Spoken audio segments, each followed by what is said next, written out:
এই আমিরুল মুমিন উমরের তাকে মানতে গিয়ে টাকার থলিয়াটা গ্রহণ করলেন, কিন্তু প্রতিনিধিগুলো দেখতেছে এই টাকা নিয়ে তিনি বাড়িতে যান নাই, টাকার ব্যাগ নিয়ে টাকার খাম নিয়ে তিনি বাড়িতে যান নাই। ওই টাকা গরিবদের মধ্যে বন্টন করে তিনি যখন বাড়ির দিকে আসতেছেন, প্রতিনিধিকে বলতেছে যেই টাকা আপনাকে হাদিয়া দিল সেই টাকা আপনি নিজে গ্রহণ না করে সেইটা আবার বন্টন করলেন।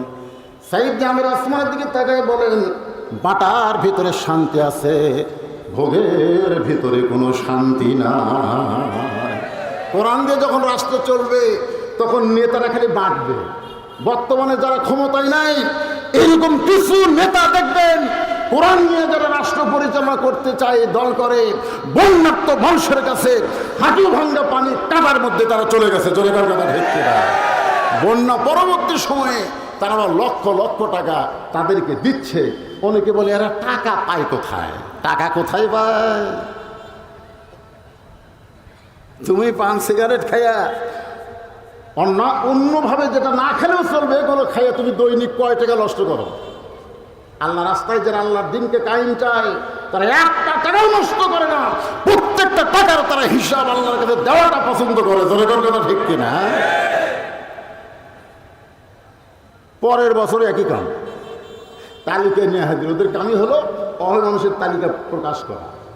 ওর ফলে দেখতেছেন 1 নম্বরে সাইদুর নামের। গত বছর তোমরা আইছিলে বলে জি, তো তখন 1 নম্বর, তাহলে এবছর 1 নম্বর। এই 1 নম্বর কি 2 নম্বরে নামে না?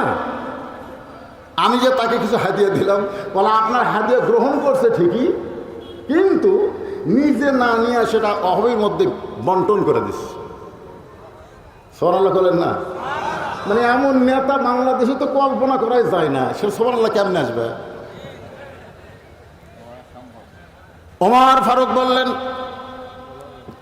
ইয়ামিন দেশে আমি যাব, ইয়ামিন দেশে আমি যাব। প্রতিনিধিরা বললেন, আপনি কি জন্য ইয়ামিন দেশে যাবেন? বলে তোমাদের প্রধানমন্ত্রীকে দেখতে যাব। কেন্দ্রীয় মন্ত্রী, কেন্দ্রীয় প্রধানমন্ত্রী আসতেছে একটা প্রদেশের প্রধানমন্ত্রীকে দেখার জন্য। প্রতিনিধিরা বলতেছে, এইটা আপনি কেন করবেন? আপনি হুকুম দেন, আমরাই আমাদের প্রধানমন্ত্রীকে আপনার কাছে নিয়ে আসতেছি। কথাটা খেয়াল করবেন, আপনি হচ্ছেন গোটা অর্ধ পৃথিবীর খলিফা, আপনি একটা সাধারণ প্রধানমন্ত্রী, প্রদেশের প্রধানমন্ত্রীর কাছে কেন যাবেন? বরং আমরাই তাকে নিয়ে আপনার কাছে আসতেছি। ওমর ফারুক বললেন, আতিউল্লাহ ও আতিউর রাসূল। জোরে বলেন সুবহানাল্লাহ। আমি আল্লাহর আনুগত্য করি, রাসূলের ইত্তেবা করি। তো প্রতিনিধিরা বললেন, কেমনে? বলে আমরা রাসূলের সামনে একদিন বসা অবস্থায় ছিলাম, কিছুক্ষণ পরে যখন নামাজ শুরু হলো আসরের, জোরে বলেন কোন নামাজ? আল্লাহ রাসূল ইমামতি করার পরে সাহাবীর দিকে মুখ ঘুরে বয়ান করবেন, এমন সময় রাসূল দেখেন পিছনে একজন মুসল্লি দাঁড়ায় আছে, একটু সবার পিছনে। আল্লাহ রাসূল বললেন, এজলেস, বসো। সাহাবী বলছে যে হুজুর আমি তো বসবারই চাই, কিন্তু বসলে তো আপনার নূরানি চেহারা আমি দেখতে পাই না, এই জন্য আমি দাঁড়ায় আছি। হুজুর আমি একটা রাখাল হুজুর। ওই লোকটা বলতেছে, আমি উর্দুম্বা চালায়। ঠিক সেই মুহূর্তে বেলাল আজান দিচ্ছে। আজান দেওয়ার পর অত দূর থেকে দৌড়ে দৌড়ে সে অজু করে আপনার পিছনে নামাজে দাঁড়াইতে একে শেষ কাতারে আমার জায়গা হয়ে গেছে। শেষ কাতারে আমি জায়গা পাইছি, নামাজ আপনার পিছনেই পড়েছি, কিন্তু আপনি যখন কথা বলতেছেন সেইটা আপনার পবিত্র চেহারা না দেখলে আমার কথা শোনা তৃপ্তি হয় না। আল্লাহ রাসূল সঙ্গে সঙ্গে কথা বন্ধ করে দিলেন, কথা বন্ধ। রাসূল বললেন, তোমরা একটু ফাঁকা হতো। সাহাবেরা সবাই ফাঁকা হলো। ওমর ফারুক চিন্তা করতেছে, রাসূল হয়তো ওই সাহাবীকে বলবে, আয় এই ফাঁক দিয়ে আমার কাছে আয়। কিন্তু ওমর ফারুক অবাক কাণ্ড, এই ফাঁক দিয়ে রাসূল সাহাবীকে না ডেকে রাসূল নিজেই হেঁটে হেঁটে ওই সাহাবীর কাছে গেলেন। জোরে খান সুবহানাল্লাহ। সাহাবীর কাছে গিয়ে বুকের মধ্যে নিয়ে বলতেছে, তুমি রাখাল হতে পারো, তুমি উট দুম্বা চড়াবার পারো, তুমি শেষ কাতারে নামাজ পড়তে পারো, কিন্তু তোমার কলিজার মহব্বতে এতই পাওয়ার আমি রাসূলকে ভিতরে রাখে নাই, বরং তোমার কাছে পৌঁছায়া দিছে। 11 সালে যখন প্রথম হজ করবার যাই, আমার এলাকার ভ্যান চালক, এখন তো ভ্যান ব্যাটারি দিয়ে চলে, এর কথা মোশান হজে বুঝলে, তখন তো পাও দিয়ে চলতেছিল, কি দিয়ে? পেডেল মারে। ওই লোকটা বলতে, হুজুর আমি খুব গরিব মানুষ, আপনাকে 100 টাকা হাদিয়া দিচ্ছি। আমি বললাম, কি জন্য ভাই? বলে আপনি মদিনায় গিয়ে রাসূলের রওজার পাশে আমার নাম ধরে একটু সালাম দিবেন। আমার নাম হচ্ছে অমুক, আপনি বলবেন এটা অমুকের সালাম, আর সেই সালামের জন্য আপনার 100 টাকা। আমি বললাম ভাইরে জীবনে কোনোদিন যাইনি, তবে শুনেছি নবীর রওজার পাশে সালাম দেবেন গেলে নাকি খুব ঠেলাঠেলি হয়। একটা ছিদ্র আছে, ওই ছিদ্র দিয়ে রাসূলের রওজা দেখা যায়। যদি তোর সালাম দিতে আমি ধাক্কা খেয়ে ফ্যাদ হারাই, তাহলে আমারটার খবর কি? আপনি কি বলতে চাচ্ছেন হুজুর? আমি বললাম ভাই জীবনে কোনোদিন যাইনি, আমার সালামটা ঠিক মতো দিবার পারি কিনা এই টেনশনে আছি, তোর ডান যাওয়া যাবি না। তখন ভ্যানওয়ালা রাগ করে বলতে, হুজুর এটা যদি কোনো চেয়ারম্যান বলতো, এটা যদি কোনো এমপি বলতো, তাহলে মুখের উপর আপনি বলতে পারতেন ও আমি গরিব বলে আমাকে আপনার সয়েজ হচ্ছে না। আমি তখন বললাম ভাইজান, মদিনায় যদি যাবার না পারো তুমি একটা আমল করো, একটা দরুদের আমল দিয়ে। আমি তো হজ করতে গেলাম, হজ করে ফিরে আসার পরে আমি মক্কা মদিনা থেকে অনেক কিছু খুরবা খেজুর জমজমের পানি তসবির আতো নিয়ে এসেছিলাম, যারা আইছে তারা পাইছে। আমি যখন অফিসে গিয়ে বসছি তখন দেখি ওই বেটা যে আমাকে 100 টাকা দিবার চাইছিল হজের আগে সালাম দেওয়ার জন্য, ওই 1 কেজি মিষ্টি নিয়ে হাজির। আমি আফসোস করতেছি ভাইরে, 2 দিন আগে গেলে জমজমের পানি দিতাম, খুরমা খেজুর দিতাম, একটা তসবিও নাই, তোকে আমি কি দিই? বলে হুজুর আমি তো নেওয়ার জন্য আসিনি, আমি দেওয়ার জন্য এসেছি। 1 কেজি মিষ্টি খান, আর কি জন্য মিষ্টি খাবো? বলে হুজুর এশার নামাজের পরে ওই দরুদের আমল করে চোখের পানি যখন আপনার ব্যথা বুকে নিয়ে ঘুমাইয়া যায়। হুজুর গো, আজ কয়েকদিন আগে মদিনায় যাবার পারলে না পারলে কি হবে? ওই মদিনার মানুষটাকে আল্লাহ আমারে স্বপ্নে দেখাইছে। তখন বোঝা গেল কলিজের প্রেম যদি কলিজায় থাকে মহব্বত রাসূলের, তাহলে মদিনায় যাওয়া লাগবে না, মদিনার মানুষটা আল্লাহ আপনার কাছে পাঠিয়ে দিবে।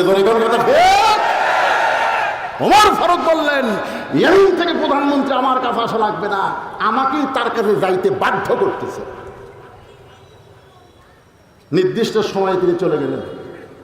বাবারে অর্ধপৃথিবীর খলিফা আসতেছে, আর যার ব্যাপারে রাসূল বলেছে আমার পরে কেউ যদি নবী হতো লাউ কানা উমর, আল্লাহ উমরকে নবী বানায় দিত। আজকে বাংলাদেশের জশ্নে জুলুস পালন হয়, 12 তারিখে ঈদে মিলাদুন নবী ঘোষণা করে। জোরে কোন কথা ঠিক কিনা? ঈদে মিলাদুন নবী কি রে?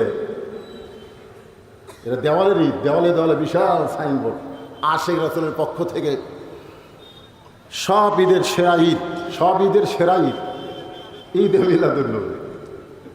ওই সব কপালে দেখলাম মিছিল করতেছে, ঢিং ঢাং বাদ্যের তালে তালে, কপালে কলেমা, আর গায়ে হচ্ছে রাসূলের রওজার ছবি দিয়ে একটা গেঞ্জি বানাইছে। মিছিল করার পরে কপালের কলেমার ওটা খুলে ওই গায়ের গেঞ্জি খুলে সব ডাস্টবিনে ফেলে দিয়ে গেছে। ওরা ফেসবুকে সাপ্লাই করতেছে, ফেসবুকে দিচ্ছে, দেখো আশিক রাসূলের কাণ্ড দেখো। মিছিল করার মধ্যে ওরা নবীর মহব্বত সীমিত করেছে। ফজর পড়েন, জোহর পড়েনি, এক ওয়াক্ত নামাজ পড়ে না, শয়তানের দল। আশিক রাসূল রেপ করে। সেই অর্ধ পৃথিবীর খলিফা আবার উমর ফারুক যাচ্ছে, মানুষের আকর্ষণ কম না বেশি? উমর ফারুকের কথা মতো না, নিজেরাই আগ্রহের ফলে বিহাল একটা টেস্ট করছে, টেস্ট। উমর ফারুক টেজে গিয়ে দেখে হাজার হাজার মানুষ দাঁড়িয়ে আছে। হযরত ওমর বললেন, রে ইয়ামিনের জনগণেরা, মদিনা থেকে যার মহব্বত আমি ইয়ামিন দেশে এসেছি, সেই প্রধানমন্ত্রী সাইদ ইবনে আমির কোথায়? এত বড় টেস্ট বানাইছো আমাকে দেখার জন্যে, অথচ আমি দেখার জন্য এসেছি। সোনার বলে, তোমরা আমাকে দেখার জন্য উঁচু টেস্ট বানাইছো, আমি টেস্ট বানাই, আমি এসেছি তোমাদের প্রধানমন্ত্রী সাইদ ইবনে আমিরকে দেখার জন্যে। তোমাদের প্রধানমন্ত্রী সাইদ ইবনে আমির কোথায়? সঙ্গে সঙ্গে হাজার হাজার মানুষের ভিতর থেকে সাইদ ইবনে আমিরের 2খানা হাত এভাবে তুলে বললেন, ইয়া আমির আল মুমিনিন, আমি জনগণের মাঝখানে দাঁড়িয়ে আছি। ইন্না সলাতি পড়েন, ইন্না সলাতি ওয়া নুসুকি ওয়া মাহইয়ায়া ওয়া মামাতি লিল্লাহি রাব্বিল আলামিন। ওমর ফারুক এভাবে চোখের সামনে হাত দিয়ে কানলেন, চোখের সামনে হাত দিয়ে কানলেন। কি জন্য কানলেন? ইন্নাল্লাহা ইয়ামুরুকুম আন তুআদ্দুল আমানাতি ইলা আহলিহা ওয়া ইযা হাকামতুম বাইনান নাস আন তাহকুমু বিল আদল। জোরে কোন সুবহানাল্লাহ। একটা প্রধানমন্ত্রী জনগণের মাঝখানে, প্রধানমন্ত্রী কার মাঝখানে? ভোটের আগে না ভোটের পরে? আগে। প্রধানমন্ত্রী হওয়ার আগে না প্রধানমন্ত্রী হওয়ার পরে? আমাদের বাংলাদেশের যত নেতা ভোটের আগে জনগণের সাথে থাকে, ভোট হয়ে গেলে জনগণের কাছে আসবার চায় না। যদিও আসে, আগে পুলিশের গাড়ি, পিছনে পুলিশের গাড়ি, মাঝখানে নেতার গাড়ি। তুই নেতা, আর প্রধানমন্ত্রী হতে কোনো খবরই নেই। ওমর ফারুক চিন্তায় পড়ে গেছে, যেই প্রধানমন্ত্রী জনগণের মাঝখানে হাত বাড়ায় দিচ্ছে, যেই প্রধানমন্ত্রী জনগণের মাঝখান থেকে হাত বাড়ায় দেয়, এই প্রধানমন্ত্রী কেবলমাত্র আল্লাহ ছাড়া অন্য কারো ভয় তার কলিজার মধ্যে নাই। জনগণের কথা ঠিক কিনা? ওমর ফারুক বললেন, আমি মদিনা থেকে কেবলমাত্র তোমাকে দেখার জন্য এসেছি, তুমি একটু আমার কাছে আসো, আমি তোমাকে একটু বুকের মধ্যে নিবার চাই। সোনাল বলেন,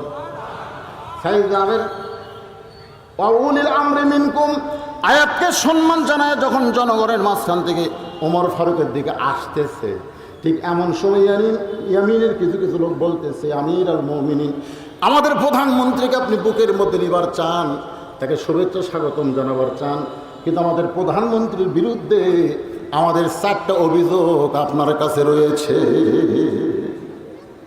এখনো কিন্তু কাছে যায়নি, কেবল যাচ্ছে। ইতিমধ্যে বলতেছে আমাদের প্রধানমন্ত্রীর বিরুদ্ধে, পক্ষে না বিরুদ্ধে, যে লোকটা থলিয়া পাট টাকা পাইয়া অহবির মধ্যে বন্টন করে দেয়, যে লোকটা জনগণের মাঝখান থেকে প্রধানমন্ত্রী হাত বাড়ায়, সেই লোকটার বিরুদ্ধে অভিযোগ। ওর ভাই চমকে গেলেন, আমাদেরও চমকে যাওয়ার কথা। 50 বছর যেই ব্যক্তিটা কোরআনের হক তাফসীর করলো, ধরে খাওয়ার কথা ঠিক করে, যে ব্যক্তি তার হাতে হাজার হাজার অমুসলিম ইসলাম গ্রহণ করলো, সেই ব্যক্তির বিরুদ্ধে কিন্তু একটু চিন্তা করার দরকার আছে না? ওর ভারজন চিন্তায় পড়ে গেলেন যে অভিযোগটা কি রকম হবে। অভিযোগ 2 রকম হবে। একটা অভিযোগ হলো, এক মুসল্লি এসে ইমামকে বলতে, হুজুর এই মুসল্লির বিরুদ্ধে আপনার কাছে আমার অভিযোগ। ইমাম বলে, অপরাধ কি? বলে, প্রত্যেক দিন ফজরের নামাজের সময় আমার জানলার ডাক দেয়। নাম কয়নি, ওইটা শোনার পরে আমার ঘুম ভাঙেনি, কিন্তু এই আমার জানলা ফেল ডাক দেয়। এর বিরুদ্ধে আমি অভিযোগ করলাম। আপনারা বলেন তো, এটা কি ওর বিপক্ষে গেল না পক্ষে থাকলো? এইটা তো তোর ভালো রে পাগল, তোর নামাজে ডাক দিয়ে নিয়ে আসে, তুই তার বিরুদ্ধে অভিযোগ করলি। শাশুড়ির কাছে জামাই অভিযোগ করছে শ্বশুরের বিরুদ্ধে, শ্বশুরের বিরুদ্ধে অভিযোগ করছে আম্মা, আব্বার বিরুদ্ধে আমার অভিযোগ আছে। কি অভিযোগ? আমাকে জোর করে চা খাওয়া, আমি খাওয়াই না, মিষ্টি খাওয়া। শাশুড়ি খেলে হাজার খায়, এইটা একটা অভিযোগ হলো। ওমর ফারুক ঠিক একই চিন্তা করতেছে, অভিযোগ যদি হয় যে এই মাত্রার হবে। তিনি বললেন, কি তোমাদের অভিযোগ? ইয়েমেনের জনগণের ভিতর থেকে একজন প্রতিনিধি বলতেছে, 1 নম্বর অভিযোগ হলো প্রতিদিন কার্যালয়ে দেরি করে আসে। আমাদের প্রধানমন্ত্রী কার্যালয়ে আসে ঠিক, কিন্তু সময় মেনটেন করে না, দেরি করে কার্যালয়ে আসে। এটাই হলো আমাদের 1 নম্বর অভিযোগ। 2 নম্বর অভিযোগ হলো মাঝে মধ্যে কার্যালয়ে বেহুশ হয়ে পড়ে যায়। আমাদের প্রধানমন্ত্রী মাঝে মাঝে কার্যালয়ে কাজ করতে করতে বেহুশ হয়ে পড়ে যায়।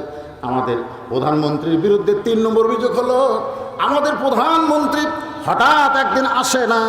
দেখলাম কার্যালয়ে প্রধানমন্ত্রী হঠাৎ একদিন আসেই নাই। আমাদের 4 নম্বর অভিযোগ হলো রাতের বেলা শত কষ্ট নিয়ে যদি আমরা প্রধানমন্ত্রী সাইদ ইবনে আমিরের দরজায় যাই, একটা বারের জন্য কোনোদিন দরজা খোলে না। ওমর ফারুক বললেন, এই সাইদ ইবনে আমির, জনগণ যে তোমার বিরুদ্ধে 4টা অভিযোগ করলো, তুমি খালি একটা বারের জন্য বলো অভিযোগগুলো মিথ্যা। কারণ আমি মদিনা থেকে যেই মহব্বত নিয়ে ইয়ামিনে আইছি, এখন পর্যন্ত সেই মহব্বত আমার কলিজায়। তুমি খালি বলো জনগণের অভিযোগ মিথ্যা, তাহলে আমি তোমাকে টেজের উপরে নিয়ে বুকের মধ্যে নিবার চাই।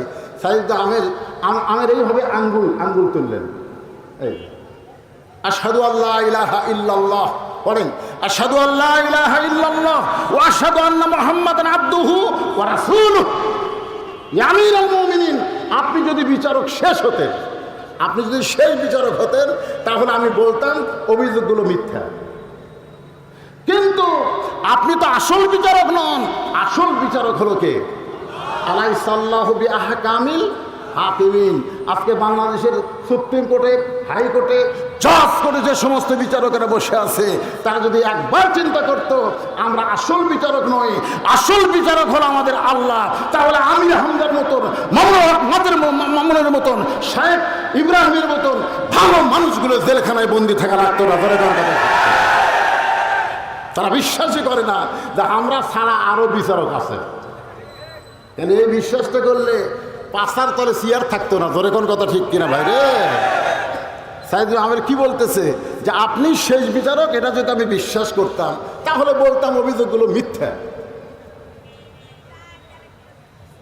কিন্তু যদি আপনি সেই বিচারক না হয়ে আল্লাহ শ্রেষ্ঠ বিচারক, সেই বিচারক হয়, তাহলে বলবো জনগণের অভিযোগগুলো সত্য। জনগণের অভিযোগগুলো কি? সত্য। ওমর ফারুক বললেন তাহলে তোমাকে তো আমি বুকের মধ্যে নিবার চাই, এই বুকে নেওয়া কি আমার হবে না? সাইদুল আহমেদ বলে অভিযোগগুলো যদি আপনি উপস্থাপন করে উইথড্র করতে বলেন, আমি অভিযোগের উত্তরগুলো জনগণের সামনে দিবার চাই। জোরে কোন সুবহানাল্লাহ। ওমর ফারুক বলে তাহলে 1 নম্বর অভিযোগ হলো তুমি কার্যালয়ে প্রতিদিন আসো ঠিকই, কিন্তু দেরি করে আসো কেন? তোমার ওই কার্যালয়ে, প্রধানমন্ত্রীর কার্যালয়ে অফিসে আসতে তোমার দেরি হয় কেন? সাইদ আহমেদ বলেন এই কথাটুকু শুধু আল্লাহকে বলতে চাইছিলাম, আল্লাহ ছাড়া দুনিয়ার কোনো মানুষকে আমি বলতে চাই না। কিন্তু এতগুলো মানুষের মধ্য থেকে আমার বিরুদ্ধে যখন অভিযোগ করা হয়েছে, সেই অভিযোগটা আমি জনগণের মাঝখানে উইথড্র করতে চাই। যেরকম আমার বিরুদ্ধে একটা অভিযোগ হলো, অনেকে বলে হুজুর দাওয়াত নিয়ে আসে না। ধরে কোন কথা ঠিক কিনা? অনেকে বলে হুজুর দাওয়াত নিয়ে আপনি আসেন না। এলাকার মধ্যে একটা প্রচার হয় যে বলছি তো দাওয়াত নিচ্ছে কিন্তু আসবে না। আমি আপনাদের বলবো যারা এইরকম অভিযোগ করে দাওয়াত নিয়ে আসে না, তাদেরকে আপনারা বলবেন যে হুজুরদের দাওয়াত নিচ্ছে তার কাগজ কোথায়? কোন দিন বলছেন? কথা কন না কেন? কোন দিন বলছেন? বলেন নাই। মানে ওই অভিযোগগুলোই আপনারা সত্য মনে করছেন, আসলে বলছি দাওয়াত নিয়ে আসে না। এতগুলো মানুষের মধ্যে যখন অভিযোগ করা হয়েছে আমি প্রতিদিন কার্যালয়ে দেরি করে আসি, কেন দেরি করে আসি, এটা জনগণের মধ্যে বলার দরকার আছে না নাই? জনগণ আছে না নাই?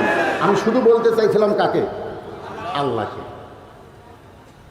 সাইদ আহমেদ বলেন প্রতিদিন কার্যালয়ে দেরি করে আসার 1 নম্বর কারণ হলো যে পোশাক আপনি আমার গায়ে দেখতেছেন, এই পোশাক আমি পরে প্রতিদিন কার্যালয়ে আসি। কিন্তু আমিরুল মুমিনিন আজকে আমার দিকে লক্ষ্য করে তাকায় দেখেন, আমার শরীরের পোশাক আপনি দেখতে পাবেন, আমার চেহারা আপনি দেখতে পাবেন, কিন্তু আমার আভ্যন্তরীণ কিছু বিষয় আছে যেটা দুনিয়ার কেউ জানে না, সেটা আমার আল্লাহ জানি আর আমি জানি। যে কথা কাউকে বলতে চাচ্ছিলাম না, কিন্তু অভিযোগ যখন এসে গেছে বলা দরকার। আমি যখন যৌবন বয়সে বিবাহ করতে চাই, কারণ একটা বয়স আছে, রাসূল বলেছেন সেই বয়সে বিবাহ করো, না করলে তোমার দ্বারা খারাপ কিছু হওয়া সম্ভব। আজকে আমাদের বাংলাদেশের 13 বছর ছেলেকে যৌবনে পা পড়ায় দিছে এই টাচ মোবাইল। জোরে কোন কথা ঠিক কিনা? এই মোবাইল কিন্তু ছেলেরা যৌবন পাওয়ার আগেই যৌবন পাইয়া দিছে। আমাদের ছেলেগুলো এইভাবে যদি চলতে থাকে যে 22 বছর আগে তাকে বিয়ে করান যাচ্ছে না, 13 বছরের যুবক হচ্ছে, সরকার নিয়ম হলো 22 বছর। 22 বছর পর আপনি বিয়ে করাবেন ঠিকই, কিন্তু আপনার বলেন তো টাটকা বিয়ে করে থিয়ে কেউ মানুষের যায়? এখন যায় টাটকা বউ থিয়ে কেউ ডুবে যাবি? কি তুই গেছে তাদের আমার এত কাম হবি না? কামাই করে গেছে, বউ বুঝতে আছে, এক খোঁজা মরদ গাঁড়িয়া মরদ না থাকাই ভালো। বইয়ের নামে অ্যাকাউন্ট করছে, সমানে অ্যাকাউন্টে টাকা পাঠায়। আজকেই ফেসবুকে দেখলাম ওই ছেলেটা আসা দেখে সব নাই, টাকাও নাই, বউ নেই। আসল কথা হলো বউ পালার জন্য শুধু টাকা লাগে না, আরো তো কিছু লাগে রে যুবকেরা। তোমরা মোবাইল ইন্টারনেট ব্যবহার করতেছ, করোনার কারণে অনলাইনে লেখাপড়ার নামে তোমাদের জীবনটা যে ধ্বংসের পথে চলে গেল, এই ধ্বংস থেকে এই যুবকদের বাঁচানোর দরকার আছে না নাই? দরকার আছে না নাই? তোমরা প্রকৃত যুবক হও, তোমাদের জীবনকে আল্লাহর জন্য বাজেট করো। একটু মনোযোগ দিয়ে শোনো, মুরব্বীরা যারা বসে আছেন আপনারা শোনেন। সাইদ নামের বলতেছেন, বিবাহ করার বয়সে আমি মদিনার অলি ঘুরতে গিয়ে দেখি হঠাৎ চৌরাস্তায় একটা মুরব্বীকে আমি দেখতে পাই। সেই মুরব্বী দাঁড়িয়ে দাঁড়িয়ে কাঁদতেছে। আপনারা বলেন তো, কোনো যুবক যদি কোনো মুরব্বীকে কান্না দেখে, ওই মুরব্বীর কাছে যুবকের যাওয়ার দরকার আছে না নাই? আপনারা যাবেন না তো, কারণ কি দরকার, বুড়া কান্দে মরুক, আমার তো আর কি দরকার। কিন্তু একজন যুবক যদি মুরব্বীর কাছে যান, তাহলে আপনি যৌবনের স্বাদ বুঝতে পারবেন। দুই বুড়া গল্প করতেছে আর দুই যুবক রাস্তা দিয়ে যাচ্ছে। এক বুড়া বলতেছে, তোমার দুইয়ের খবর কি? বলে কাছে কাছে। আর দুইয়ের খবর কি? জোরে জোরে। আর দুইয়ের খবর কি? তিন হয়ে গেছে। দুই যুবক কয়, দুই বুড়া কি গল্প করে, বোঝা যায়নি। দূরে থেকে বোঝা যাবে না, কাছে যায়। এবার কাছে গিয়ে বলতেছে, ও দাদারা আপনারা কি গল্প করতেছেন? ও যে আপনাকে বললো দুইয়ের খবর কি, আপনি বললেন কাছে কাছে। তখন বলতেছে, ভাই ও আমাকে বলতে তোমার দুই চোখের খবর কি? আমি বললাম কাছে কাছে দেখি, দূরে দেখি না। তারপরে বলতেছে, তোমার দুই কানের খবর কি? আমি বললাম জোরে জোরে বললে শুনবার পাই, আস্তে করে শুনি না। তারপরে আমারে বললো, তোমার দুই পায়ের খবর কি? বলে এখন তিন হয়ে গেছে ভাই, লাঠি ছাড়া হাঁটতে পারি না। যুবকেরা দেখতেছে, ঠিকই তো চাই, আমাদেরও একদিন এমন অবস্থা হবে, জোরে কোন ঠিক কিনা ভাই? তাহলে যুবকেরা মুরব্বীদের কাছে যাওয়ার দরকার আছে না নাই? এবার সাইদুল আহমদ বলেন, আমি যৌবন অবস্থায় ওই মুরব্বীর কাছে গিয়া বলতেছে, মুরব্বী কানবেন, ঘরের মধ্যে কানবেন, রাস্তায় এমন করে কানবেন কেন? আপনার যদি কান্দার শখে হয়, দরজা জানলা বন্ধ করে কানবেন আল্লাহর কাছে। এ রাস্তায় কান্দা আপনার কি লাভ হবে? মুরব্বী বলতেছে, আল্লাহর কাছে বহু কানছি, কাম হয়নি। আল্লাহর কাছে বহু কানছি, কাম এই যে রাস্তায় কানতেছি। আল্লাহর দয়া আমি চাই না, আমি দুনিয়ার কোনো যুবকের একটু দয়া চাই। সাইদ নামের বলে, এটা কি মুরব্বীরা, এ কার দয়া চায় না? আল্লাহর দয়া চাই না, আমি একটু যুবকের দয়া চাই। মুরব্বী বলে, আল্লাহর দয়া চায় না কেন, চান না কেন? বলে বহু চাইছে আল্লাহর কাছে, গোপনে তাহাজ্জুদ পড়ে নামাজ পড়ে আল্লাহর কাছে কানছি, কিন্তু কাম হয় না। এই জন্য আল্লাহর কাছে না কান্দে রাস্তায় কানতেছি। তোমার কি দয়া হচ্ছে? সাইদ নামের বলে, আমার একটু দয়া হয়েছে তো। তাহলে দয়া হলে এখন কি আমার কথা শুনবে? বলে কি বলবেন? বলে আমার বাড়িতে একটা পঙ্গু যুবতী মেয়ে আছে। আমার বাড়িতে একটা পঙ্গু যুবতী মেয়ে আছে, জন্মের সময় হাত পা লুলা হয়ে জন্মেছে, কিন্তু যুবতী এখন হয়ে গেছে। এই পঙ্গু অসহায় মেয়েটাকে আমি বিয়া দিব কার কাছে? বহু কাঁদছে আল্লাহর কাছে, একটা যুবক আমার দরজাতে আসে না। আজকে রাস্তায় কাঁদতেছি, তোমার কি দয়া হয়? সাইদ নামের বলে, আমিরুল মুমিনিন, ওই মুরব্বীর চোখের পানি মুছে দেওয়ার জন্যে আমি সেই পঙ্গু অসহায় মেয়েটাকে বিয়ে করলাম। সাইদ নামের বলেন, ওই পঙ্গু মেয়েটাকে বিয়ে করার পরে তার হাত লুলা হতে পারে, পা লুলা হতে পারে, কিন্তু তার গর্ভ লুলা নয়। আল্লাহ তার গর্ভটা বাচ্চা ধারণের শক্তি দিয়া দিছে।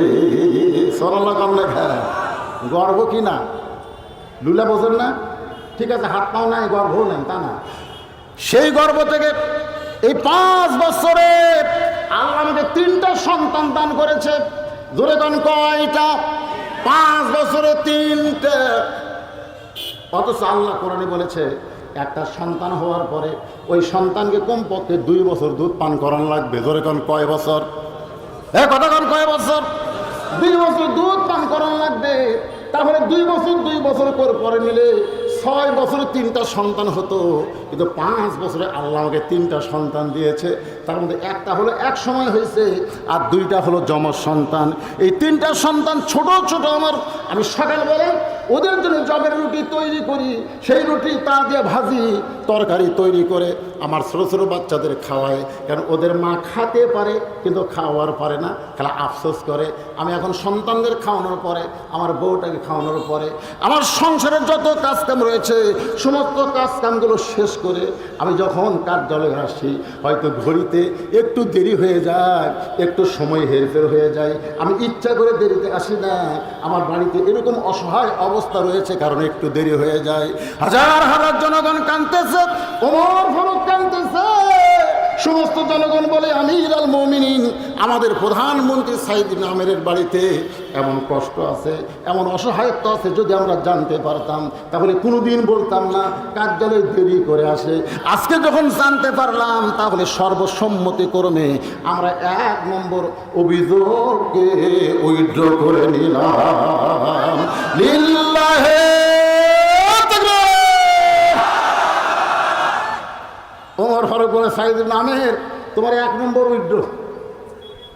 এখন থাকলো কয়টা? জোরে কোন কয়টা? ভাইরে, একজন নেতা, সৎ নেতা, আমরা যে বলি না আল কোরআনের শাসন চাই, সৎ লোককে দেখতে চাই। জোরে কোন কথা ঠিক কিনা? কারণ সমাজে সৎ লোক আছে না? না, দেখেন ওমর ফারুক বললেন যে ঠিক আছে কার্যালয়ে দেরি করে আসে বুঝতে পারলাম, কিন্তু হঠাৎ কার্যালয়ে কাজ করতে করতে বেহুশ হয়ে যাও কেন কানতে কানতে? তোমার কি মির কি ব্যারাম আছে নাকি? শরীয়তের কিতাবে আছে মির কি ব্যারাম যে ব্যক্তির থাকবে সে যদি মুফতিও হয়, হাফেজও হয়, আলেমও হয়, তাও তাকে ইমামতি চাকরি দেওয়া যাবে না।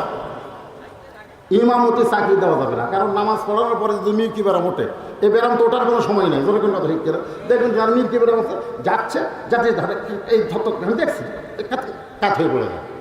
তো যদি ইমামের মির কি ব্যারাম থাকে, শরীয়তের মশলা হলো তাকে দিয়ে আর ইমামতি করান যাবে না, কারণ তখন যে ব্যারাম হবে তার ঠিক নাই। ও বেটা সামনে গেছে, আমরা ইক্তেদা শুরু করছি, ওর মির কি ব্যারাম শুরু হয়ে গেছে। তো মসজিদের ইমামতি করা যদি শরীয়তে জায়েজ না থাকে, তাহলে একটা প্রদেশের গভর্নর হওয়া, প্রধানমন্ত্রী হওয়া তোমার তো চলবেই না। তোমার কি মির কি ব্যারাম আছে? সাইদ ইবনে আমের বলে আমির আল মুমিনিন, আমার কোনো মির কি ব্যারাম নাই। আমি মাঝে মধ্যে কার্যালয়ে কাজ করতে কেন বেহুশ হয়ে যায়, এর যদি শুনতে চান তাহলে আপনার ধৈর্য ধারণ করতে পারবেন না।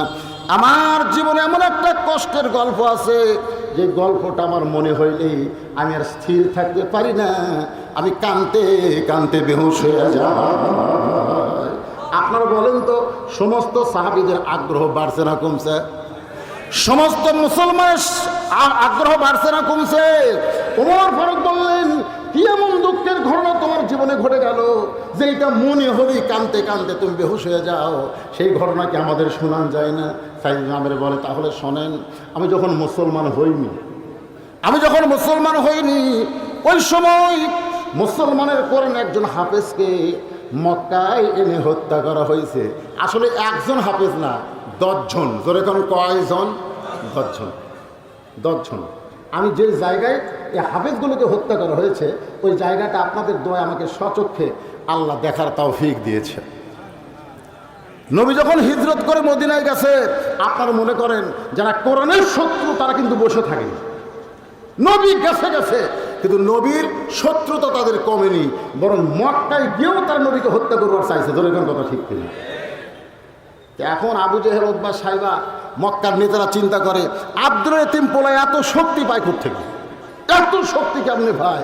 তখন একজন বলতেছে তার কাছে যে আল্লাহর কোরআন আছে, যার কাছে কোরআন আছে তার কাছে আল্লাহর একটা সরাসরি শক্তি আছে। ধরে কোন আছে না? নাই। সেই কোরআনের আলোকে নিভে দেওয়ার জন্যে তখন কাফিরা চক্রান্ত করলো, ওই হাফেজগুলোকে আস্তে আস্তে দুনিয়া থেকে নিভে দেওয়া লাগবে। তো ওখান থেকে 10 জন হাফেজকে তারা দাওয়াত করে মক্কায় নিয়ে এসেছিল। তাদের কথা ছিল এইরকম যে আমরা নবী হিজরতের পরে মক্কা থেকে মদিনায় হিজরত করতে পারিনি, আমরা অসংখ্য মুসলমান এখনো মক্কায় আছি যারা গোপনে ঈমান গ্রহণ করে আল্লাহর কোরআন থেকে শিক্ষা নেবার চাই, কিন্তু কোরআনের শিক্ষা দেওয়ার মতো কোনো হাফেজ মক্কায় নাই। ইয়া রাসূলুল্লাহ, আপনি যদি আমাদের কিছু হাফেজ দিতেন, আমরা সসম্মানে তাদেরকে মক্কায় নিয়ে গিয়ে তাদের কাছে আল্লাহর কোরআন শিক্ষা গ্রহণ করতাম। এই কথাগুলো কিন্তু তারা অন্তর থেকে বলেনি। কি যে বলছে? আমার কথা কি বুঝতে পারতেছেন না? এই কথাগুলি কি অন্তর থেকে বলছে? এ কথা কোনোদিন কোনো মুসলমান বলতে পারে না যে আপনি হাফেজ দেন আমরা তাদেরকে মক্কায় নিয়ে যাবো। বরং মুসলমান হয়ে বলতো আমরা মক্কায় থাকবো না, নবী আছে যেখানে আমরাও থাকবো সেখানে। এরকম কথা ঠিক কিনা? কিন্তু আল্লাহ রাসূল বুঝতে পারলেন না। আপনারা অনেকে এখন চিন্তা করেন, অনেকে বলে না নবী গায়েব জানে। ভাই, তেদের উপরে এত গল্প করা হবে? ঈশারাঙ্গিতে কাম করে। আল্লাহ নবী গায়েব জানে। এই নবীর উম্মতেরা জোরে কান, নবী গায়েব জানে। আরো জোরে কান। এই যারা ভণ্ড তারা কয় নবী গায়েব জানে। নবী যদি গায়েব জানতো এভাবে নবীর সঙ্গে ধোঁকাবাজি করতেছে। নবী তো বলতে পারতো মিথ্যা কথা বলিস কেন, এখন মক্কার কোনো মুসলমান নাই, তোরা মিথ্যা কথা বলতেছিস। যখন আয়েশার গলার হাড় হেরে গেল তখন আয়েশা সম্পর্কে উম্মাহাতুল মুমিনিন সম্পর্কে নবীর কাছে একটা ঘটনা একজন মুনাফিক তুলে ধরলো। এই ঘটনাকে বলা হয় ইফকের ঘটনা। ধরে কারণ কিসের ঘটনা? নবী গায়েব জানতো তাহলে বলতো তুই মুনাফিক, আমার আয়েশার এই অবস্থা হয় নাই। কিন্তু নবী গায়েব জানা বলে আয়েশার কাছ থেকে একটু সরে গেলেন। তারপরে আল্লাহ কোরআন নাজিল করলেন। এখান থেকে বুঝে গেল আমার নবী জানে না যতক্ষণ আল্লাহ না জানা। নবী বললেন খায়রুকুম মান তাআল্লামাল কোরআন ওয়া আল্লামাহ। ওই ব্যক্তি হলো পৃথিবীর সবচাইতে সম্মানিত যে আল্লাহর কোরআন শিখেছে এবং অপরকে কোরআনের শিক্ষা দেয়। সঙ্গে সঙ্গে 10 জন কোরআনে হাফেজ দাঁড়িয়ে বলতেছি ইয়া রাসূলুল্লাহ, এই সম্মান পাওয়ার আশায় আমরা মদিনা ছেড়ে মক্কায় যাবার চাই। রাসূল বলেন স্বেচ্ছায় যদি যাও তোমরা যাও। 10 জন হাফেজকে নিয়ে ওরা মদিনা থেকে মক্কায় যাচ্ছে। মদিনার সীমানা শেষ হওয়ার সাথে সাথে বীরে মাওনা একটা জায়গা আছে, ওই জায়গায় এসে অতর্কিত হাফেজদেরকে হামলা করা হলো। 9 জন কোরআনে হাফেজকে ওই জায়গায় তারা শহীদ করে দিল। একজন কোরআনে হাফেজ যার নাম হলো খুবাইব ইবনে আদি, ও কিন্তু খুব চতুর ছিলেন, খুব জোরে পাহাড়ের চূড়ায় গেলেন। আবু সুফিয়ান নিচ থেকে বলতেছে 9 জনকে হত্যা করছি, তোকে আমরা হত্যা করবো না, বরং নেমে আয়। কাফেররা কিন্তু মিথ্যা কথা বলে না, তারা ইসলামের সাথে শত্রুতা বহু করেছে, কিন্তু বাংলাদেশের মুসলমানের মতো এত মিথ্যা কথা তারা বলে না।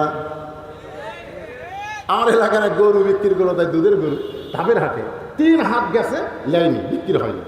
তা একজন বলতেছে ভাই রে, মুসলমান যে হারে মিথ্যা কথা কয়, তুই মুসলমান সাদা গরু যদি তুই আরো 10 দিন আইস বিক্রি হবি না। তাহলে কি করা লাগবে?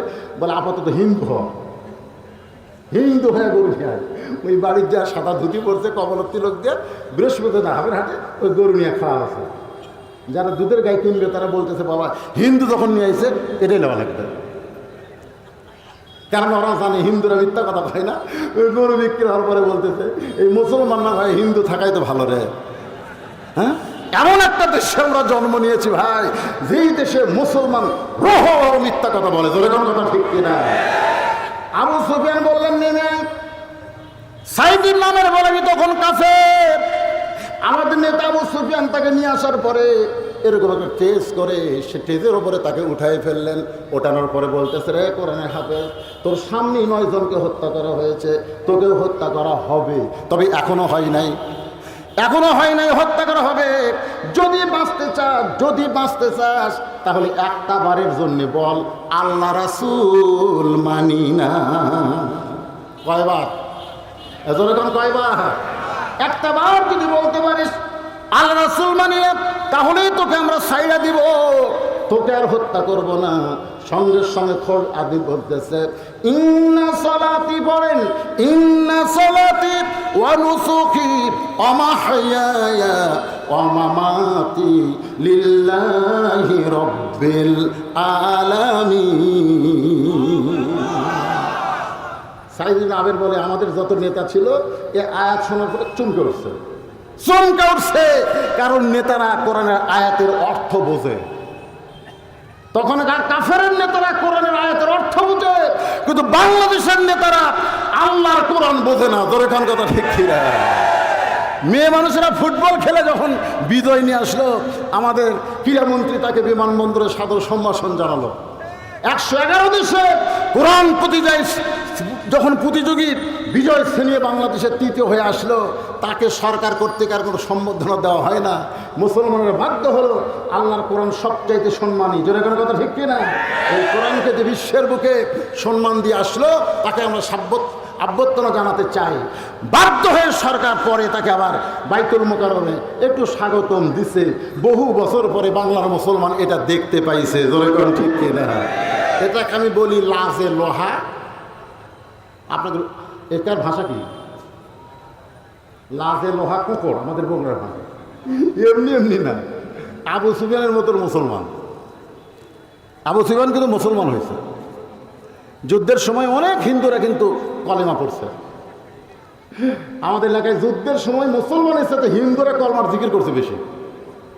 যুদ্ধের 9 মাস ওরা মাথার টুপি দিছে, দাড়ি তার খুঁট ঠেকায়নি। বলতেছে এটা বিএনপির স্লোগান নয়, এটা তার ব্যক্তিগত স্লোগান। এই স্লোগানে আমরা বিব্রত বোধ করি, বিব্রত।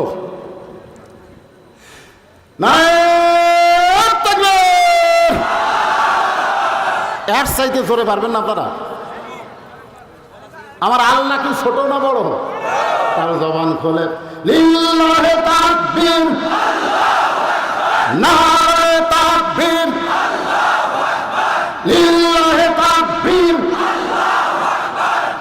বিব্রত বোধ কারা করে? হ্যাঁ, বিব্রত বোধ করতেছেন আপনারা। চাদর আদায় তো হলো আমার সামনে না? চাদর আদায় তো হয়েছে, হয়নি? হয়েছে তো, আমি দেখলাম বারবার 10 বার কইছে দ্বিতীয় বক্তা চাদর আদায় সাধারণ। তারপরে কারণ শোনেন, একটা হলো বৈদেশি দেখার আকর্ষণ, আর একটা হলো শোনার আকর্ষণ। যারা খালি দেখতে রয়েছে তারা কিছুক্ষণ থাকার পরে দেখা হচ্ছে সব। কালকে সকালে ইউটিউব চালু করবো, বৈদেশির নাম সার্চ করবো, কতবার শুরু করি। এটি কষ্ট করে শোনা লাগবে? এই দেখা পাটি করে চলে গেছে। এখন যারা কোরআনের পাগল তারা বসে আছে, কোরআনের পাগল যা, একটু মনোযোগ দিয়ে শোনেন। আল্লাহর কোরআন বলতেছে আমার রাস্তায় যাদেরকে হত্যা করা হবে, নুসখি মানে কুরবানি করা হবে, আল্লাহ রাস্তায় তারা জীবন দিবে। আল্লাহ বলেছেন তারা দুনিয়া থেকে বিদায় নিলে তোমরা তাদেরকে মৃত্যু বলো না, বরং আমি আল্লাহ বলতেছি তারা চিরজীবন লাভ করেছে। আদি বলতেছে মক্কার কাফের, রে আমার 9 জন সাথীকে তোরা হত্যা করছিস, আমার ইয়ানজুরুবি নূরিল্লাহ, আমি নূরের চোখ দিয়ে, কোরআনের চোখ দিয়ে তাকাই দেখতেছি আমার 9টা ভাই এখন জান্নাতে অবস্থান করতেছে। তোমরা পারেন না? কিন্তু আমার আমলের মধ্যে হয়তো কোনো ত্রুটি হয়ে গেছে, এই জন্য আমি 9টা ভাইয়ের সঙ্গে জান্নাতে যাবার পারিনি, আমার জান্নাতে যাইতে দেরি হচ্ছে। তোরা যদি পারিস তাড়াতাড়ি আমাকে জান্নাতে পাঠায় দে। সুবহানাল্লাহ। সাইদ ইবনে আমির বলে আমিরুল মুমিনিন, সঙ্গে সঙ্গে আমাদের নেতা মুসলিমান বলতেছে এই মুসলমানকে হত্যা করা হবে, তবে হত্যাটা সাধারণ নয়, ও জীবিত অবস্থায় তার দেহের অঙ্গ প্রত্যঙ্গ বিচ্ছিন্ন করা হবে। জীবিত অবস্থায় তার একে একে দেহের অঙ্গ প্রত্যঙ্গ বিচ্ছিন্ন করা হবে। সাইদ ইবনে আমির বলে আমিরুল মুমিনিন, আমি আশ্চর্য হয়ে গেলাম, এটা কোনো মানবতা নয়। একটা জীবিত অবস্থায় মানুষের অঙ্গ প্রত্যঙ্গ বিচ্ছিন্ন করবে। যখন বৌদ্ধরা যাদের ধর্মে আছে কোনো কিছু হত্যা করা যাবে না, পশু হত্যা করা যাবে না, মশা মাছি পর্যন্ত হত্যা করা যাবে না, তারা মুসলমানকে তারা কিভাবে হত্যা করেছে দেখেননি? ভিডিওতে দেখেন নাই? মাথা কাটেনি, আগে হাত কাটছে, পাও কাটছে, এইভাবে তারা মুসলমানকে হত্যা করেছে। আসলে মানবতা যদি না থাকে, অং সান সুকি নামে একটা মহিলা ছিল, এখন ভালোই সাইজ হয়েছে। যারা এটা মানবতা লুণ্ঠন করে আজ হোক কাল হোক তাদের সাইজ হতেই হবে। আমি যখন শুনতে পেলাম জীবিত অবস্থায় তার দেহের অঙ্গ প্রত্যঙ্গ বিক্রি হবে, কে কত দাম বলতে পারে, নিলামে তার দাম উঠবে, কে কান নিবা চলে আসো। সাইদনা আমির বলেন আমার নেতা আবু সুফিয়ান ওই কোরআন হাফেজ জীবিত অবস্থার তার দেহ থেকে কান কাইটা একজনের হাতে দিয়ে টাকা নিচ্ছে। ধরো কানের দাম 500 টাকা, চোখের দাম 1000 টাকা, চোখ উপড়ায়া যখন টাকা নাই ডান হাত কাটতেছে আর বলতেছে এখন পর্যন্ত তোর কান গেল, চোখ গেল, হাত গেল, যদি বাঁচতে চাস একটা বারের জন্য বলো আল্লাহ রাসূল মানি না। ওই আহত অবস্থায় দর করে শরীর থেকে রক্ত পড়তেছে, অবস্থায় চিল্লায় বলতেছে রে কাফেরের বাচ্চারা শুনে নাও, আমার দেহ থেকে অঙ্গ প্রত্যঙ্গ তোমরা বিচ্ছিন্ন করতে পারবা, কিন্তু একজন মুসলমান জীবিত অবস্থায় তার দেহ থেকে ঈমান বিচ্ছিন্ন হবে না। তাকে যখন হত্যা করা হলো আমি কাফেরদের সাথেই ছিলাম, সবাই যখন চলে আসছে আমিও চলে আসলাম, কিন্তু রাত যখন গভীর হয়ে গেছে আমার বিবেক বলতেছে যেই মানুষটাকে এইভাবে হত্যা করলো, হত্যা হওয়ার পরেও মানুষ আল্লাহ রাসূল ছাড়লো না, এটাই তো ইসলাম রে, এটাই তো ধর্ম রে, এগুলো একটাও ধর্ম না। আমাইয়াবতাগি গায়রাল ইসলাম দীনান ফালাই ইউকবালা মিনহু, আল্লাহ বলেছেন ইসলাম ছাড়া অন্য কোনো ধর্ম যদি তোমরা গ্রহণ করো লা ইকবালা মিনহু, সেইটা কবুল করা হবে না। আল্লাহর কাছে কবুলযোগ্য একমাত্র ধর্মের নাম কি? সবাই জবান করে বলেন ধর্মের নাম কি? সাইদ নামের বলেন গভীর রাত্রে ওই মুসলমান পড়ে আছে, তার কান পড়ে আছে, হাত পড়ে আছে, মানে ওরা তো খেলা খেলে চলে গেছে।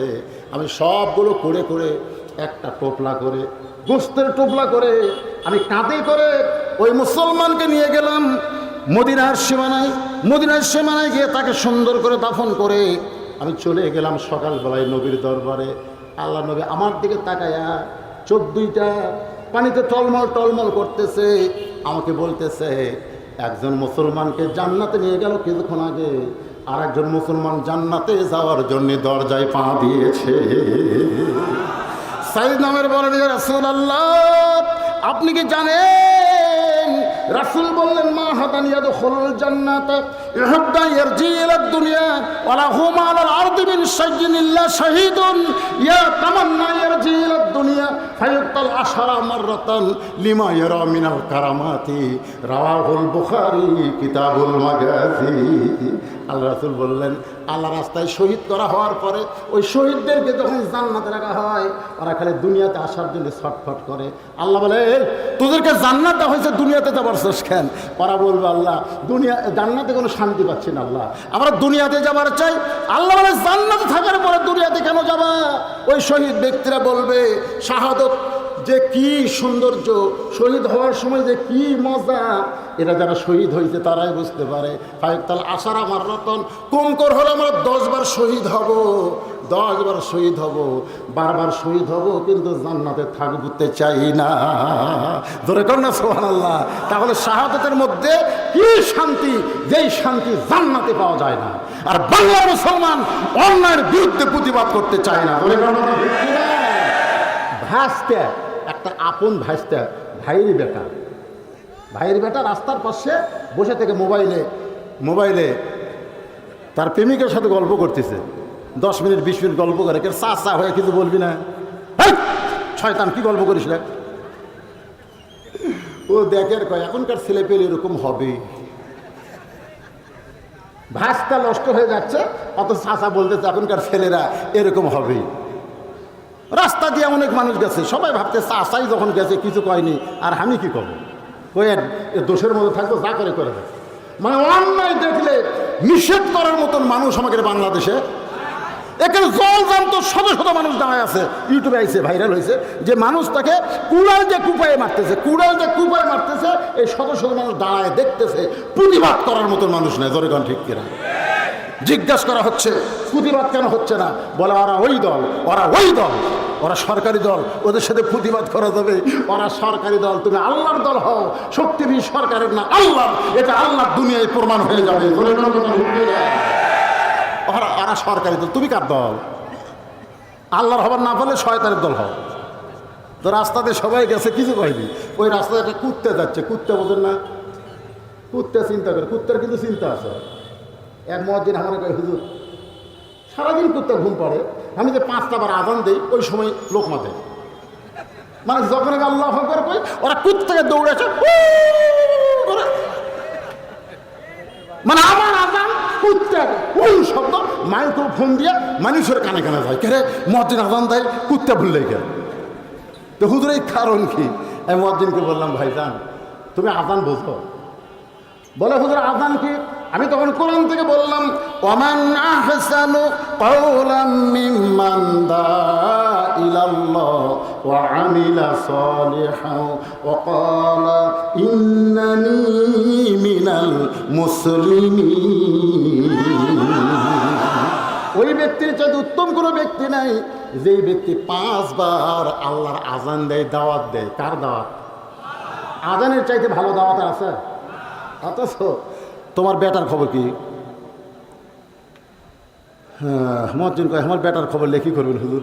তুমি তো আজান দাও বাবারে, তোমার বেটা কি 5 ওয়াক্ত নামাজ পড়ে? না, জুমার দিনে সবার শেষে এসে আগে যায়, এই শালাক তো মানুষ করতে পারলাম না হুজুর। আমি বললাম, তোমার বেটাকে তুমি শালা করেছো, মানুষ করতে পারলা না। যতক্ষণ মানুষ না করে আজান দিবে ততদিন কুত্তা লোকমা দিবি। কারণ কুত্তা জানে আমি কুত্তা হতে পারি, কিন্তু বেয়ানামাজি হইনি। বেয়ানামাজির চাইতে কুত্তা অনেক ভালো। তো বেয়ানামাজির বাপ হয়ে আজান দেয়, আর বেটা নামাজ পড়ে না, তোর লোকমা কে দিবি রে? তা আপনারা কি মনে করেন কুত্তার বুদ্ধি রে? তো সবাই রাস্তায় যায়, ওই মোবাইল খেলে করতেইছে ঘন্টার পর ঘন্টা, কেউ নিষেধ করে না। কুত্তা দেখতেছে, দেখি আমি কিন্তু করে পারি না। কুত্তা যার পিঠে ছুঙ্গিছে এরকম নাক দেয়,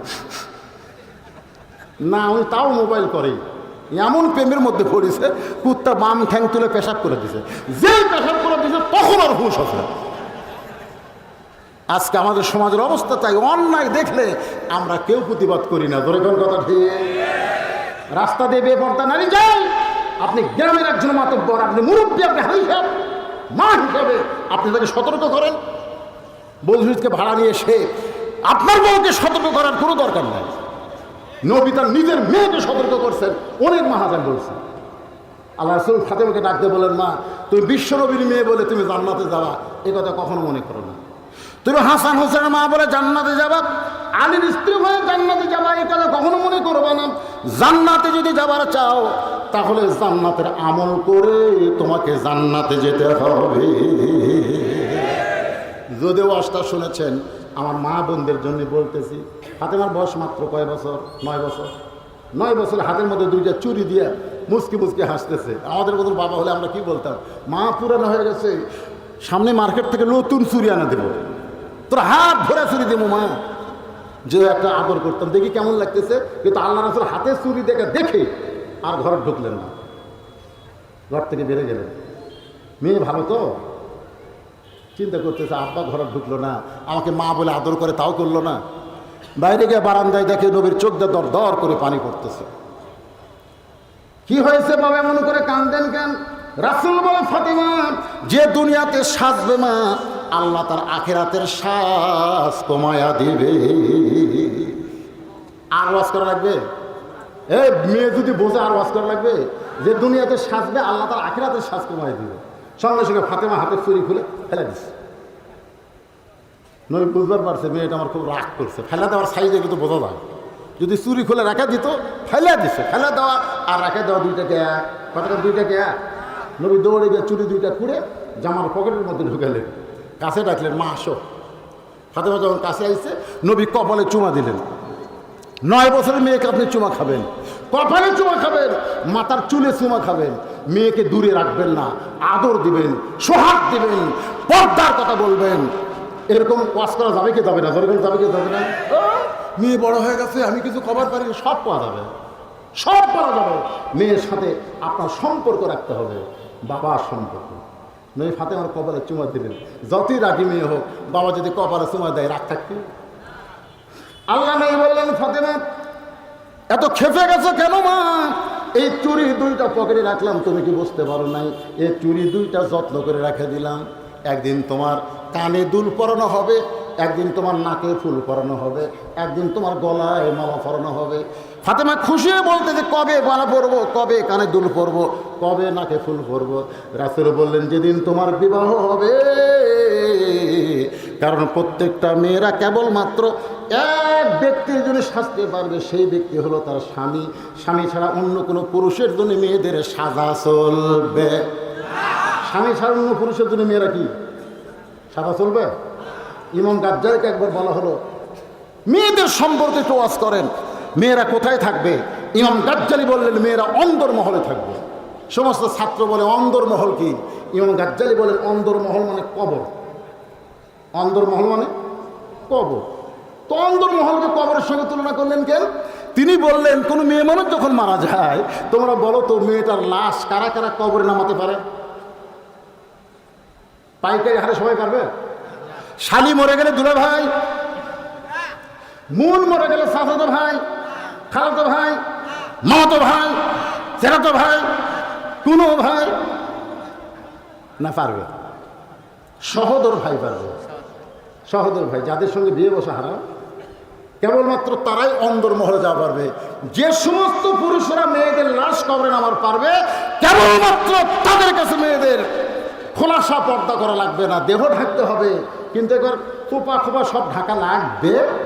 আর বাদ বাকি সমস্ত পুরুষের জন্য মেয়েদেরকে পর্দা করার বিধান আল্লাহ দিয়ে দিচ্ছে। আমার মায়ের একটু মনোযোগ দিয়ে শোনেন।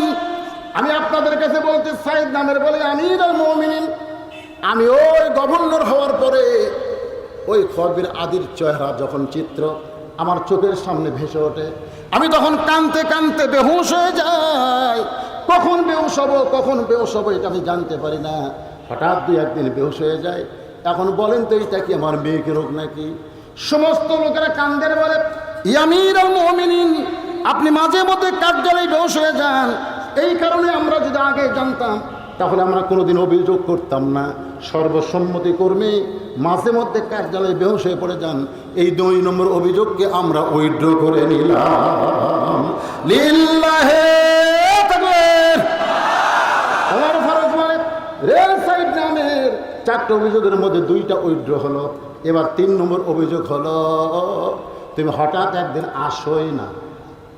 এদিকে ভালোই বোঝা গেল, আসো দেরি করে, আসার পরে কাজ করতে করতে বেহুশ হয়ে যাও, কিন্তু হঠাৎ যে একদিন আসোই না। এই হঠাৎ না আসার কারণ কি? বলে হঠাৎ না আসার কারণ হলো আমি মাসে 1 দিন বাজার করি।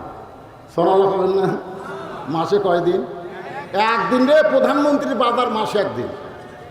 সেটা কাকু দিয়ে করানোর মতন তৌফিক নাই তো, নিজে করতে হবে। মাসে 1 দিন বাজার। রাসূল বলেছেন দুনিয়ার সবচাইতে খারাপ জায়গা হলো হাট বাজার। সেই জন্য বেশি সময় আমি হাট বাজারে থাকি না।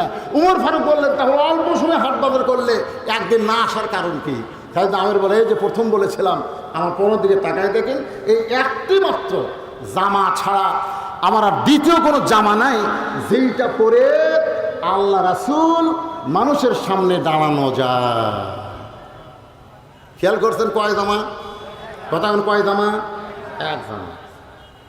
আমাকে বলে, হুজুর আমরা ওয়াজ তো লাইভে দেখি, ইউটিউবে দেখি, তো সবসময় কি একই টুপি? অনেকে আমাকে বলে এক টুপি দিয়ে ওয়াজ করেন, প্রত্যেকটা সময় ড্রেস পরিবর্তন করবেন। আমি বললাম, পাগলা, কোনো ড্রেস আমি পরিবর্তন করে চাই না রে, খালি দাড়িটা একটু কালো চাই রে। না না, আপনার কি আর সেই বয়স আছে? আমার যদি সেই বয়স না থাকে তো ঘন্টায় ঘন্টায় টুপি পাল্টানো কি দরকার? আমি তোমার হায়াত পাল্টাবার পারতেছি না। প্রত্যেকটা ধাপে ধাপে আমি কবরের দিকে হাঁটতেছি। জোরে কোন কথা ঠিক কিনা? প্রত্যেকটা ধাপে ধাপে একটু মনোযোগ দিয়ে শুনবেন। একটি মাত্র কাপড় ছাড়া আমার দ্বিতীয় কোনো কাপড় নাই যে পোশাক পরে আল্লাহ নবীর সামনে দাঁড়ানো যায়। একটা পোশাকেরও সাইজ আছে না নাই? আমেরিকা থেকে যখন শাকিব খান ঢাকাত নামলো তখন হাজার হাজার যুবকেরা কিন্তু তাকে সম্বর্ধনা দেওয়ার জন্য, নাম কি? শাকিব এজরাকার নাম কি? হ্যাঁ, নামটা মনে থবেন। বাংলাদেশ সবচাইতে লুচ্চা নম্বর 1। কেন কোনো মেয়ে মানুষ ওর কাছে গেলে খালি পেটে ফেরত আসে না, পেট ভরে দিবি। মেয়েরা খুব সাবধান সাবধান। ওই কিন্তু আবার টার্গেট করে, বাছাই করে করা। প্রথম করেছিল হিন্দু অপু, আমার বগুড়ার মেয়ে, ওই বগুড়ার জামাই হলো, ভালোই হলো। কিন্তু কয়েক বছর পরে এবার মরিয়মের খোঁজ পাওয়া গেল। মরিয়মের নাম হলো বুবলি। 2.5 বছর পরে সন্তান ফেসবুকে দেখাইলো। জোরে কোন কথা ঠিক কিনা? খবর পাওয়া যাচ্ছে এরও নায়ক নাকি শাকিব খান। আবার গতকাল দেখতেছি আর একটা মেয়ে হিন্দু, নাম হলো পূজা সেরি। জোরে কোন নাম কি? শাকিব খান নাকি এক সময়ের চাচা ছিল সিনেমায়, ও ভাস্তির অভিনয় করছে। এখন সে পূজা সেরি টকবকা হয়ে গেছে। ওইটার ওই কাম সারতেছে। কিন্তু শাকিব খান যখন বিমানবন্দরে আনলো, আমি ফেসবুকে দেখলাম একটা ফুল প্যান্ট পরছে, হাঁটুত ছেঁড়া। হাঁটুত কি ছেঁড়া? এটার ভিতর তো বাইর থেকে সব দেখা যাচ্ছে। কে রে, 100-150 টাকা দিয়ে ফুল প্যান্ট কিনতে পাওয়া যায়, তোর এত কোটি টাকা, তুই একটা ভালো পোশাক পাসনি? সাইয়েদনা আমের বলতেছে এই একটি মাত্র পোশাক যেটা ছাড়া আমি আল্লাহ রাসূল মানুষের সামনে দাঁড়াবার পারি না। তার মানে বোঝা গেল আল্লাহ রাসূল নামাজ এবং নবীর সুন্নাত আমল করতে গিয়ে মানুষের সামনে দাঁড়াইতে গেলে একটা সুন্দর লেবাস ও তাকওয়া, সুন্দর পোশাকের দরকার আছে না নাই? দরকার আছে না নাই? যেমন তেমন পোশাক বলে দাঁড়ালে হবে না তো। হ্যাঁ, এমন এক ফুল প্যান্ট পড়ছে, বেড়া থেকে সব বোঝা যায়। ওর ভিতরে কি আছে বেড়া থেকে সব বোঝা যায়। যুবকদের বলবো, আজান সতর সতর, ইজ্জতকে ঢেকে রাখো। একটু মনোযোগ দেন। এই মোটা কাপড়ের পাঞ্জাবিটা মাসে 1 দিন আমি পরিষ্কার করি। আমি নিজেই কাপড়টা খেতে দেওয়ার পরে এই কাপড়টা রোদে শুকাইতে দেই। রাসূল বলেছেন ভিজা কাপড় পরে তুমি ঘরের মধ্যে থাকতে পারবা। যদি তোমার কাপড় না থাকে ভিজা কাপড় পরে ঘরের মধ্যে থাকতে পারবা, কিন্তু ভিজা কাপড় পরে তুমি রাস্তায় বের হওয়ার পারবা না, কারণ ভিজা কাপড় তোমার ইজ্জত পরিপূর্ণ ঢাকতে পারে না। কাপড় যখন ভিজা যায় বাহিরটা কিছু বোঝা যায়, কথা কয় না কেন? বোঝা যায় কে যায় না? এই জন্য কাপড় ভিজা গেলে সঙ্গে সঙ্গে আপনি গামছা দিয়ে, আপনি পুরুষ মানুষ, আপনার কান্দে একটা বঙ্গবীর কাদের সিদ্দিকির মতন গামছা থবেন। আচ্ছা আচ্ছা, এই যে আমরা পাগড়ি থইনি, এ কথা কোন থইনি, এই পাগড়ি দিয়ে যদি একটা পোকা চোখত পড়ে খাই দেওয়া যায়, গাও ঘেমে যাচ্ছে মোছা যায়। আবার নামাজের সময় মাথার পাগড়ি দেওয়া যায়, আবার চোর ডাকাত সামনে খাড়া হলে মাথার বান্ধা যায়। জোরে কোন কথা বলছি না? এই জন্য একটা গামছা থমেন কান্দে মঙ্গলের কাদের সিদ্দিকের মতো হয়ে যাবে। হঠাৎ বৃষ্টি এসে ভিজে গেলেন, বৃষ্টি আসলো, অল্প বৃষ্টি, মাথার গামছা দেন, কাম হবে না? বেশি বৃষ্টি হলো আপনার লুঙ্গিতে, স্ট্যান্ডার্ড লুঙ্গি ভিজে গেলে ভিতরে সব খবর ফাঁস হয়ে যাবে। হাসতেছেন কেন? তখন আস্তে করে গামছার ওপর কি দিলেন? সুবহানাল্লাহ করেন, সুবহানাল্লাহ। আপনি বাইরে আসছেন রে ভাই, রাসূলের হাদিস ভিজা কাপড় পরে ঘরের মধ্যে থাকতে পারবেন, কিন্তু বাহিরে বের হওয়া যাবে না। সাইদ আমির বলেন, আমার পাঞ্জাবিটা শুকানোর পরে আমি দেখি আমার আর কার্যালয়ে যাওয়ার সময় থাকে না, আমার মাসে একদিন এই কারণেই অনুপস্থিত হয়ে যায়। হাজার হাজার মানুষেরা কান্দে, উমর ফারুক কান্দে।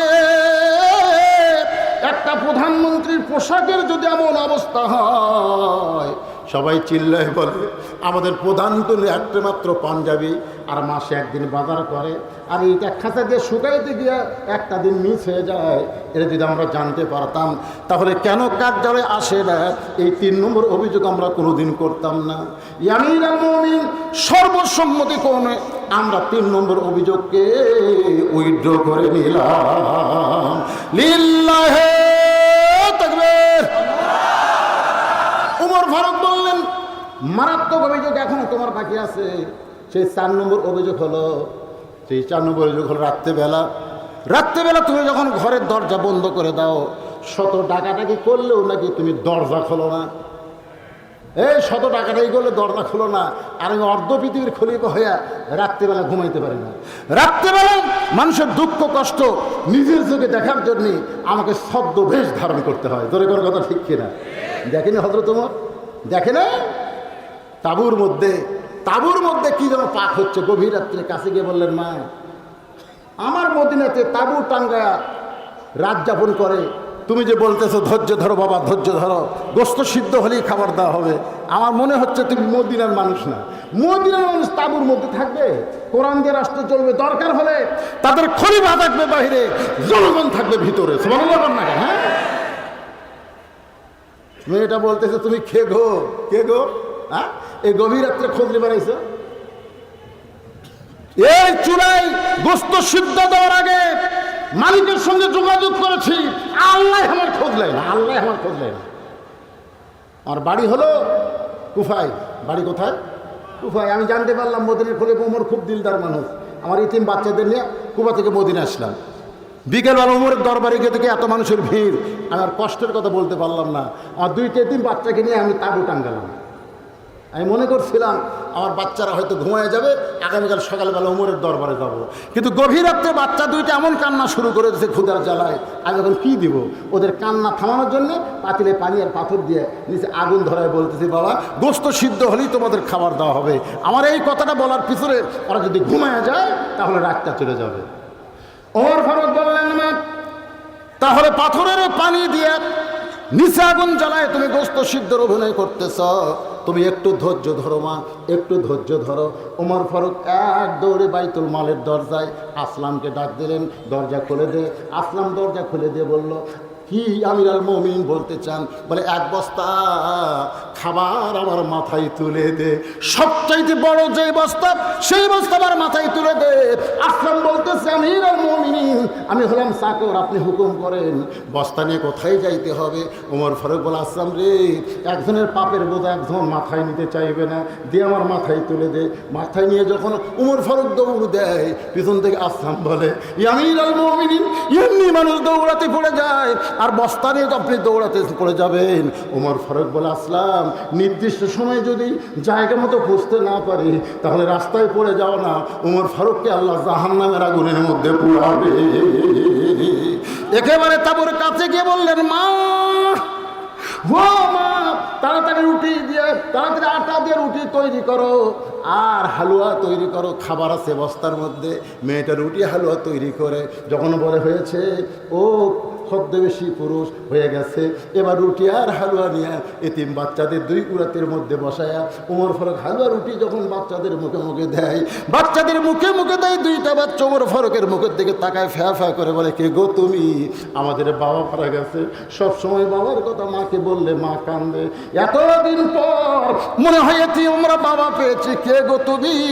এই কষ্টের দিনে আমাদের কেমন আদর করে খাওয়াও। ওমর ফারুক বলে, আল্লাহ এই